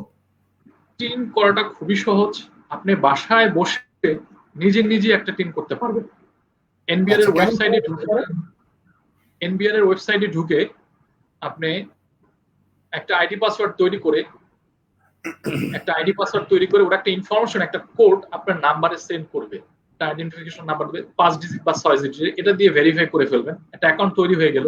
অ্যাকাউন্ট তৈরি হয়ে গেলে আপনার জাতীয় পরিচয়পত্র সকল ইনফরমেশন দিয়ে আপনি বাসায় বসে 2 মিনিটের ভিতরে একটা টিন করতে পারছেন খুব ইজিলি। আচ্ছা, 2 মিনিট, মানে এত সহজ? সর্বোচ্চ 2 থেকে 3 মিনিট লাগতে পারে, তার বেশি আমার মনে হয় না লাগার কথা। খুবই সহজ। আচ্ছা। তো আমাদের এখানে একটা প্রশ্ন এসেছে যে I want to ask another question. ওনার প্রশ্নটা হচ্ছে যে I have no income and my TIN certificate age is about 3 years. Do I need to file, should I need to file a tax return in the purpose or not? অর্থাৎ ওনার প্রশ্নটা আমি যেটা বুঝলাম যে উনি 3 বছর আগে টিন করেছেন, কিন্তু উনি রিটার্ন কখনো সাবমিট করেন নাই। উনি জিজ্ঞাসা করছেন যে এইবার ওনার রিটার্ন করা লাগবে কিনা, একটু যদি অনেকে আলোকপাত করেন।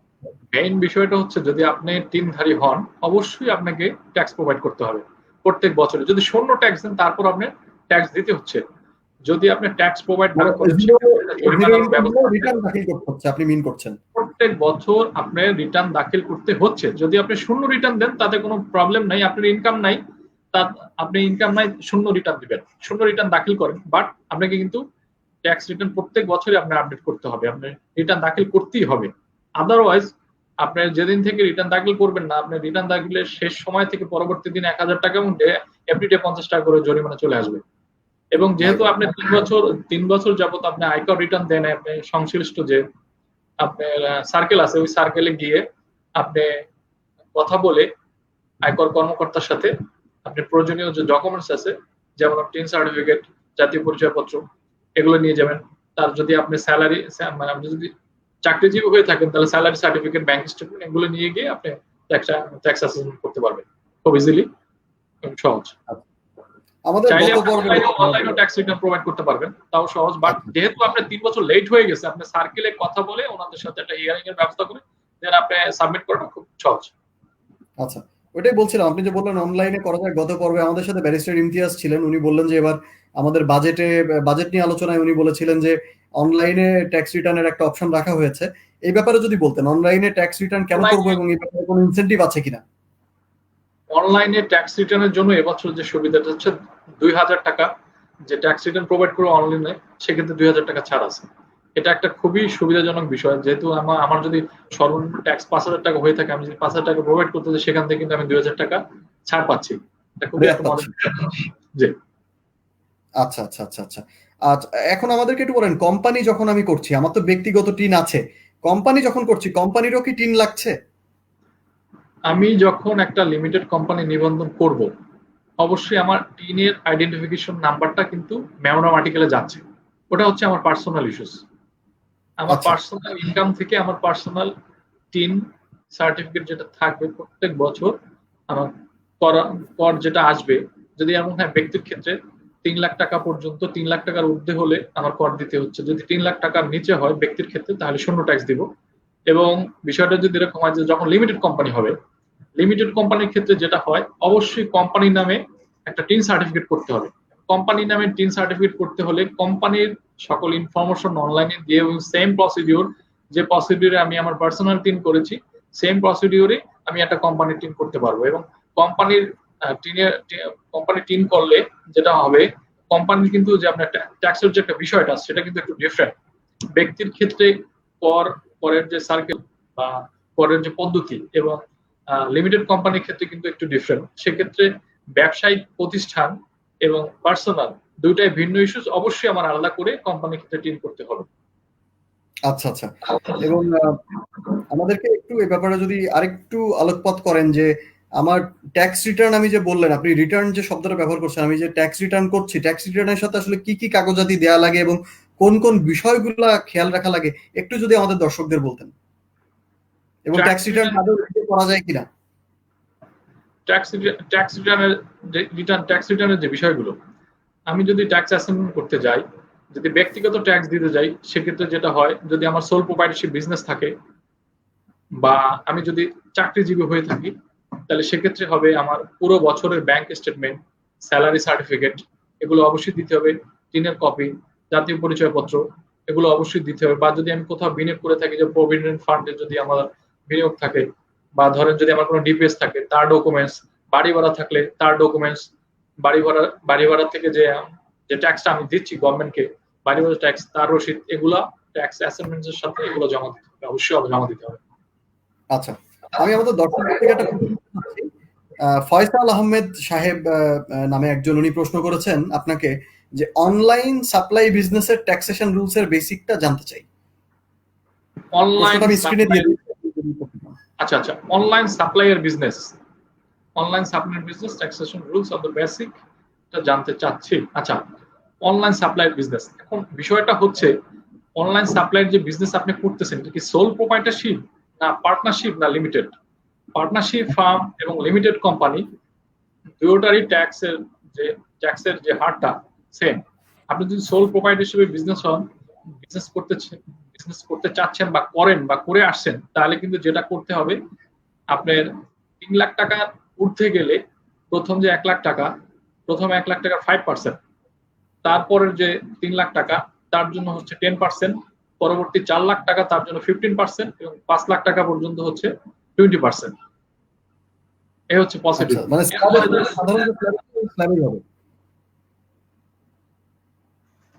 সাধারণ যে স্ল্যাবটা আছে ওই স্ল্যাবটাই অ্যাপ্লিকেবল হবে। সাধারণ স্ল্যাব সোল প্রোপাইটারশিপ বিজনেসের ক্ষেত্রে যেটা হয়, সেই সাধারণ স্ল্যাবের ভিতরেই যাবে।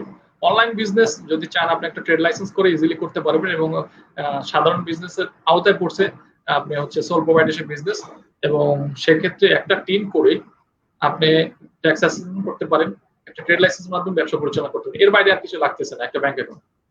এবং ট্যাক্সের যে সিস্টেমটা হচ্ছে অ্যাজ ইউজুয়াল হচ্ছে ব্যক্তির ক্ষেত্রে যেটা সেম, সোল প্রোপাইটারশিপ ব্যক্তির যেটা হয় সেম, এটা থেকে আপনি ট্যাক্স অ্যাসেসমেন্ট করতে পারবেন। অনলাইন বিজনেস মানে তো আমরা মূলত ই-কমার্সটাকে বুঝি, তাই না? আপনি চাইলে এটা, হ্যাঁ জি, ই-কমার্স আলাদা ইয়ে ছিল, ইনসেন্টিভ ছিল আমাদের এই বাজেটে, আপনি কি বলতে পারেন? অনলাইন ই-কমার্স বিজনেস আইটি সেক্টরের জন্য কিন্তু একটা বড় সুযোগ আছে। আইটি সেক্টরটা কিন্তু অঞ্চল ভিত্তিক ট্যাক্স ফ্রি। তারপরে ধরেন অ্যাগ্রো সেক্টরটা কিন্তু ট্যাক্সটা হয় আপনার প্রথম 20 লাখ টাকার জন্য কিন্তু ট্যাক্সের ছাড় আছে। এবং আইটি সেক্টরে অঞ্চল ভিত্তিক যদি আপনি কর কমিশনার থেকে পারমিশন নিয়ে নেন, যেমন আইটি সেক্টরে বিজনেস করতেছি, আমার হচ্ছে এই ডকুমেন্টস গুলো দেখাতে পারেন, তাহলে কিন্তু আপনি একটা করের ছাড় আছে, ট্যাক্স ফ্রি আইটি সেক্টরে। আচ্ছা ফয়সাল সাহেব, আমি আশা করি আমাদের অতিথি আপনার উত্তর দিতে সক্ষম হয়েছেন, এবং আপনার যদি ফার্দার কোনো প্রশ্ন থাকে, আমাদের এখনো কিছু সময় আছে, প্রশ্ন করেন, আমরা চেষ্টা করব উত্তর দেওয়ার। তো আমরা আবার আমাদের আলোচনার একটু পিছন দিকে আবার একটু ফেরত যাই। আপনি যে ট্যাক্স রিটার্নের ব্যাপারে যে স্ল্যাবগুলো মেনশন করছিলেন, এই স্ল্যাবের কোনো ব্যতিক্রম আছে কিনা মহিলাদের জন্য কিংবা প্রতিবন্ধীদের জন্য, কিংবা স্পেশাল কোনো? লাস্ট ইয়ারে যে ট্যাক্স অ্যাসেসমেন্ট থেকে এবছর একটু পরিবর্তন আসছে। যেমন ব্যক্তির ক্ষেত্রে যেটা ছিল 2.5 লক্ষ টাকা, সেটা এবার করা হয়েছে 3 লক্ষ টাকা পর্যন্ত কাউকে ট্যাক্স দিতে হচ্ছে না। মহিলা বা প্রতিবন্ধী বা 65 বছরের ঊর্ধ্বে যে ব্যক্তি আছেন, তাদের জন্য 3.5 লাখ টাকা পর্যন্ত কর ছাড় পাচ্ছে। এবছর এটা একটু চেঞ্জ আসছে। এবং কোম্পানির ক্ষেত্রে, কর্পোরেট ট্যাক্সের ক্ষেত্রে একটু পরিবর্তন আসছে, সেটা হচ্ছে 35% থেকে কমিয়ে 32.50% চলে আসছে। আচ্ছা আচ্ছা, কর্পোরেট ট্যাক্সের 2.5% তাহলে কমেছে, রাইট? হ্যাঁ হ্যাঁ জি। তো আমরা যেহেতু ট্যাক্সেশন নিয়ে, ট্যাক্স রিটার্ন নিয়ে কথা বলছি, সেই ক্ষেত্রে বলতে হয় যে আমাদের ফয়সাল আহমেদ সাহেব উনি থ্যাঙ্কস দিয়েছে, ইউ আর মোস্ট ওয়েলকাম। দেখতে থাকুন, আমরা আশা করি আপনাদের আরো উপকারে আসবো। তো মারুফ সাহেব, আমি যে প্রশ্নটা করছিলাম যে ট্যাক্স রিটার্নের ব্যাপারে আপনি বলছেন, ট্যাক্স রিটার্নে উৎসাহিত করছেন, ট্যাক্স রিটার্ন দাখিল না অবশ্যই করলে আসলে তার পরিণতি কি হতে পারে? ট্যাক্স রিটার্নটা দেখেন, ট্যাক্স রিটার্নটা হচ্ছে যদি আপনার টিন আইডেন্টিফিকেশন নাম বলে একটা নাম্বার থাকে, ট্যাক্স রিটার্ন তো আপনাকে দিতেই হবে, যেহেতু সরকার ট্যাক্স রিটার্ন সবার জন্য না। আপনার যদি আপনার পার্সোনাল অ্যাকাউন্ট হোক, বিজনেস বিজনেস প্রতিষ্ঠান থাকুক, আপনার যদি ব্যবসা না থাকে, আপনার যদি ইনকাম না থাকে, তাহলে তো ট্যাক্স মানে টিন করার কোনো প্রয়োজন নেই। যেহেতু আপনি টিনটা খুলেছেন আপনার স্বার্থে বা দেশের স্বার্থে আয়কর প্রদান করবেন, সেহেতু আপনাকে কিন্তু ট্যাক্সটা দিতেই হচ্ছে। যদি ইনকাম আপনার না থাকে, সেক্ষেত্রে আপনি শূন্য রিটার্ন দাখিল করবেন, বাট ট্যাক্স রিটার্নটা কিন্তু আপনাকে ঠিকই জমা দিতে হবে। এটা সরকারি রুলস এর ভিতরে পড়ে এবং আপনাকে অবশ্যই জমা দিতে হবে। এবং এবছর যেটা হয়েছে যে ট্যাক্স রিটার্নটা কিন্তু বাধ্যতামূলক করেছে গভর্নমেন্ট সবাইকে। অবশ্যই যে টিনধারী ব্যক্তি, কোম্পানি হোক, পার্টনারশিপ ফার্ম হোক বা সোল প্রোপাইটারশিপ হোক, সবাইকে কিন্তু ট্যাক্সের আওতায় নিয়ে আসছে গভর্নমেন্ট। ট্যাক্স কিন্তু আচ্ছা, আপনাকে প্রোভাইড করতে হবে, কিন্তু ট্যাক্সের রুলস রেগুলেশন গুলো খুব ইজি প্রসিডিউর। সেক্ষেত্রে কিন্তু আপনি চাইলে মেলায় গিয়েও ট্যাক্স দিতে পারবেন, বা যে কোনো সার্কেলে খুব ইজিলি কোনো কর কর্মকর্তার সাথে আলোচনা করে, বা যারা আইটিপি বা লয়ার যারা আছেন, ব্যারিস্টার যারা আছেন, তাদেরকে ইজিলি আপনি ফাইল দিয়ে আপনি ট্যাক্স প্রোভাইড করতে পারছেন। যদি নিজে মনে করেন যে নিজে সাবমিট করবেন, অনলাইন সাবমিট করতে পারবেন, খুব সহজ পদ্ধতি। বা সার্কেলে গিয়ে নিজে জমা দিতে পারেন, বা আয়কর মেলা আছে, প্রতি বছর আয়কর মেলা হয়, সেখানে আপনি ট্যাক্সটা প্রোভাইড করতে পারেন। জি, এটা কিন্তু আসলে খুব ব্যতিক্রমী একটা আচ্ছা, আমরা আমার প্রশ্নে যাচ্ছি, তবে ফয়সাল আহমেদ সাহেব উনি একটা ফলো আপ কোশ্চেন করেছে যে বিজনেস ক্লোজ হয়ে গেলে কি হবে, অর্থাৎ আমি মনে করছি উনি যেটা চাচ্ছে বলতে, ওনার প্রশ্নটা আমি আরেকটা প্রশ্ন আছে ডক্টর কাজী জুই, উনি একটা প্রশ্ন করেছেন যে বাংলাদেশে ওয়াইন্ডিং আপ প্রসিডিউরটা কি। তো আপনি এই জিনিসটা একটু বলেন যে কোম্পানি বন্ধ হওয়ার প্রসিডিউরটা কি, এবং বন্ধ হয়ে গেলে, ব্যবসা প্রতিষ্ঠান বন্ধ হয়ে গেলে ট্যাক্সের প্রসিডিউরটা কি, ট্যাক্স দিতে হবে কিনা? আচ্ছা আচ্ছা, একটা সুন্দর প্রশ্ন করেছেন। আমি বেশ কিছুদিন আগে এই যে ওয়েন্ডিং আপে দুইটা কাজ করেছি। সেটা বিষয় হচ্ছে, দেখা যাচ্ছে যদি কোনো কোম্পানি দেউলিয়া হয়ে যায়, বা কোম্পানির যে ভিতরে যে ডিরেক্টর আছেন, কোম্পানির ভিতরে যারা ব্যবসা পরিচালনা করতেছেন, পরিচালনা পরিষদের ভিতরে যদি সম্পর্ক ভালো না হয়, বা বিজনেসের ক্ষেত্রে লাভ লস হতেই পারে, তো দেখা যাচ্ছে উইন্ডিং আপ সচরাচর হয় না, খুব কম হয়। উইন্ডিং আপের যে প্রসিডিউর, সেটা হচ্ছে আপনার উইন্ডিং আপ করতে হলে প্রথমে একটা গেজেট করতে হবে। গেজেট করে পত্রিকায়, দৈনিক দুইটা পত্রিকায় দিতে হবে, বাংলা বা ইংলিশ পত্রিকায়। দৈনিক দুইটা বাংলা বা ইংলিশ পত্রিকায় দিতে হবে, গেজেট করতে হবে। দেন এই ডকুমেন্টস গুলোর সাথে যে আপনি উইন্ডিং আপ করতে চান, প্রয়োজনীয় ডকুমেন্টস গুলো আপনি রেজিস্ট্রি অফ জয়েন্টসকে সাবমিট করতে হবে। কোন সিএ ফার্ম থেকে ফাইনাল ব্যালেন্স শিট করতে হবে, ফাইনাল ব্যালেন্স শিটও আপনাকে জমা দিতে হচ্ছে। ফার্স্ট অফ অল আপনাকে যে গেজেটটা করতেছেন, গেজেট করার পরেও সেকেন্ড আবার একটা গেজেট করতে হচ্ছে, এবং দৈনিক যে কোনো জাতীয় দুইটা পত্রিকায়, ইংলিশ এবং বাংলা পত্রিকায় এবং গেজেট, এবং এই যে সকল ডকুমেন্টস গুলো আপনি যখন রেজিস্ট্রি অফ জয়েন্ট স্টকে জমা দিবেন, জমা দেওয়ার পরে আপনাদের সম্মতি থাকতে হবে। অবশ্যই যদি একটা কোম্পানি বন্ধ করতে যান, সকল ডিরেক্টরের সম্মতি থাকতে হবে ফার্স্ট অফ অল।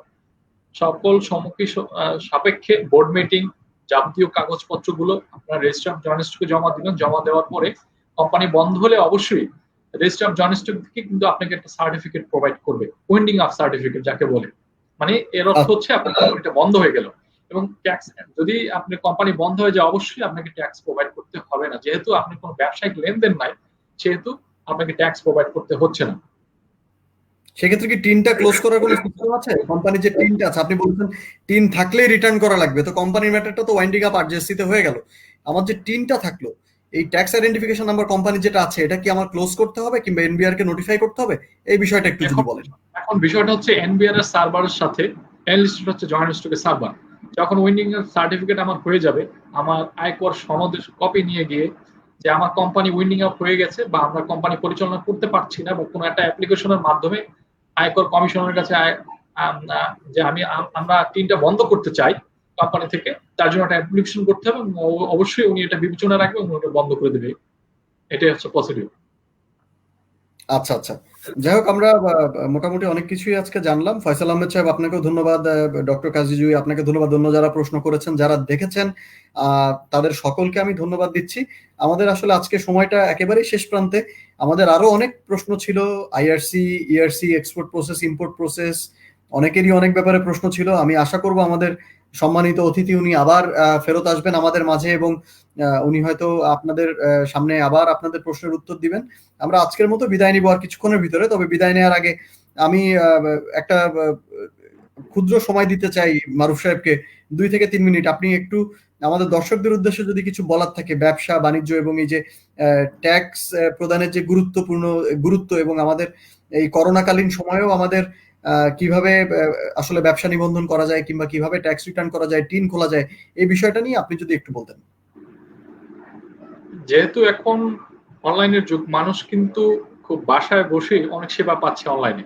বিশেষ করে আপনি টিন সার্টিফিকেট খুব ইজিলি করতে পারতেছেন, কোম্পানি করতে গেলে নেম ক্লিয়ারেন্সটা কিন্তু ইজি করতে পারতেছেন, কোম্পানি ফর্মেশনের জন্য আপনি বাসায় থেকে করতে পারতেছেন, আপনি কিন্তু অফিসে আসতে হচ্ছে না। নতুন একটা কোম্পানি ফর্মেশনের ক্ষেত্রে কিন্তু আপনার কোনো হ্যাসেল নেই।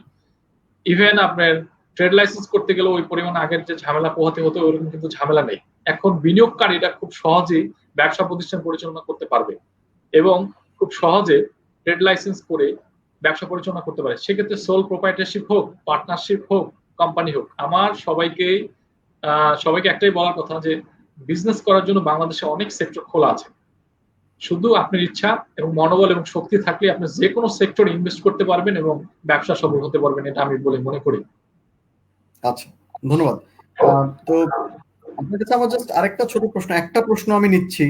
আপনি যেহেতু প্রশ্নটা খুবই রেলেভেন্ট, যে ব্যবসায়ীদের জন্য কিংবা উদ্যোক্তাদের জন্য হিসাবের খাতা, লেজার, রসিদ, বিজনেস রেকর্ডস মেনটেন করা আসলে কতটা গুরুত্বপূর্ণ বলে মনে করেন?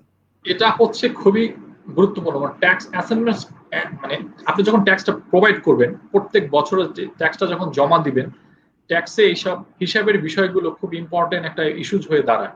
আপনি খরচের হার, কোথায় কত খরচ করলেন, কোম্পানির খরচ, স্যালারি থেকে শুরু করে সকল ডাটাবেস গুলো যদি আপনার কাছে থাকে, খুব ইজিলি আপনি অডিটে কিন্তু এগুলো উল্লেখ করে দিতে পারছেন। সেক্ষেত্রে ট্যাক্সের যে একটা ঝামেলা আছে এটা কিন্তু আপনি ফেস করতে হচ্ছে না। আপনি কোনো কোনো অডিট ফার্মের কাছে যদি আপনি ট্যাক্সের জন্য অডিট করতে দিয়ে দেন, কোম্পানি হোক, পার্টনারশিপ ফার্ম হোক বা সোল প্রোপাইটারশিপ হোক, আপনার কোম্পানির সকল ডকুমেন্টস বা সোল প্রোপাইটারশিপ সকল ডকুমেন্টস গুলো যদি আপনি প্রোভাইড করেন, তাহলে কিন্তু সে ট্যাক্সের যে হিসাবের যে বিষয়গুলো আছে সেগুলো কিন্তু খুব সহজেই ক্যালকুলেট করে আপনার যে অ্যাকচুয়াল ট্যাক্সটা সে কিন্তু বের করে ফেলতেছে। সেক্ষেত্রে কাগজপত্র সংরক্ষণ করাটা খুবই গুরুত্বপূর্ণ। নিজে ক্যালকুলেট করাটাও আসলে সহজ হয়ে যায়। সেক্ষেত্রে আপনার আসলে কর বছরের শেষে দৌড়াদৌড়ি করা লাগে না, সবকিছু এক জায়গায় থাকে, রেডি থাকে। শুধুমাত্র আয় ব্যয়ের বিবরণীটা তৈরি করা তখন একমাত্র কাজ থাকে এবং সেটা তখন খুবই সহজ হয়ে যায়। তো খুবই সহজ। Thank you. আসলে আমি আমাদের দর্শকদের উদ্দেশ্যে আমিও কিছু বলতে চাই যে আমাদের এই যে এখন যে করোনাকালীন দুঃসময়টা যাচ্ছে, এই দুঃসময়ে কিন্তু সরকার পাশে দাঁড়িয়েছে, বিভিন্ন প্রতিষ্ঠান পাশে দাঁড়িয়েছে। সরকার কিন্তু বিভিন্ন উন্নয়নমূলক কর্মকাণ্ড থেকে ফান্ড নিয়ে, বিভিন্ন উন্নয়ন প্রকল্প থেকে অর্থ নিয়ে ত্রাণ কাজে এবং চিকিৎসা খাতে কিন্তু ব্যয় করছে। আমাদের এবার একটা বিশাল বাজেট, 5,68,000 কোটি টাকার একটা বাজেট আমাদের মাননীয় যে অর্থমন্ত্রী উনি পেশ করেছেন সংসদে। এই যে টাকাটা, এই যে বাজেটের অর্থ, এটা কিন্তু আপনার আমার অর্থ, আমরাই সরকারকে দিচ্ছি এবং সেটাই আবার ফেরত এসে হয়তো আমাদের চিকিৎসা ব্যবস্থা হোক, রোডস এন্ড হাইওয়েজ হোক, স্কুল কলেজ হোক, সেখানে ফেরত এসে কিন্তু আমাদেরই উপকার হচ্ছে। অর্থাৎ আমাদেরকে সচেতন হতে হবে। বাংলাদেশে আমি জানি যে আমাদের টিন রেজিস্ট্রেশনের সংখ্যা, registered tax payer is one of the lowest in south east Asia. আমাদের কিন্তু আমরা কমিউনিটি, আমরা যারা আছি সমাজে, আমরা বাংলাদেশি যারা আছি, আমরা জাতিগতভাবে আমরা কিন্তু একটা কমিউনিটি। আমরা একজন আরেকজনের খেয়াল রাখবো, একজন আরেকজনের উপকারে আসবো।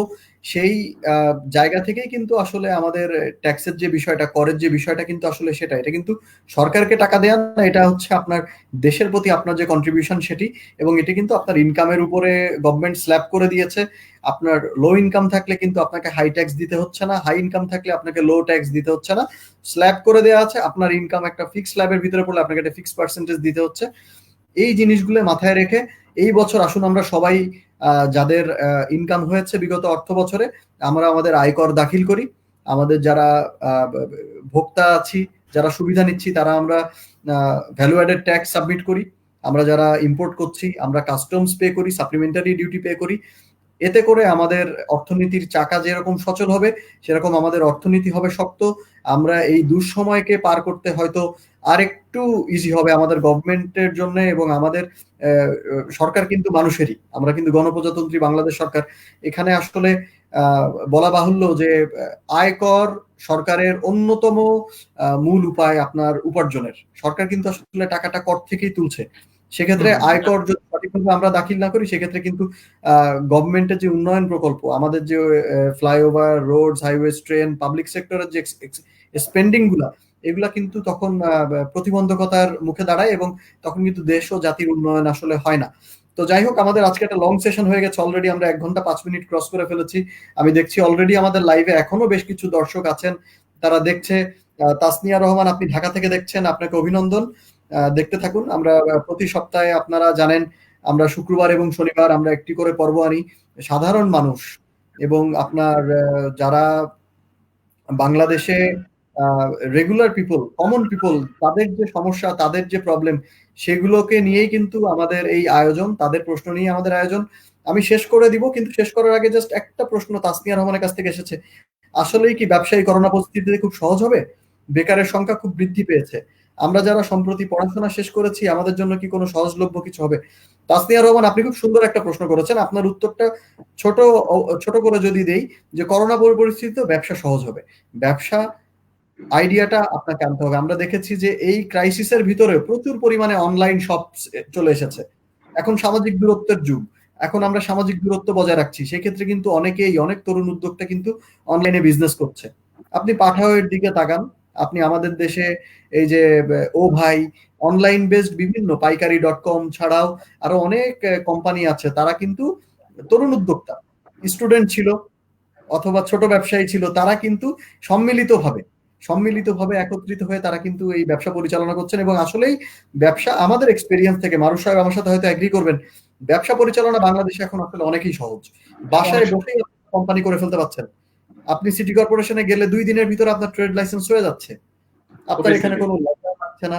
ছোট ব্যবসায়ী যারা, লয়ার লাগছে না, অ্যাকাউন্টেন্ট লাগছে না, নিজের কাজ নিজে একটু প্ল্যান করে করলে নিজেই করা কিন্তু সম্ভব হয়ে যাচ্ছে।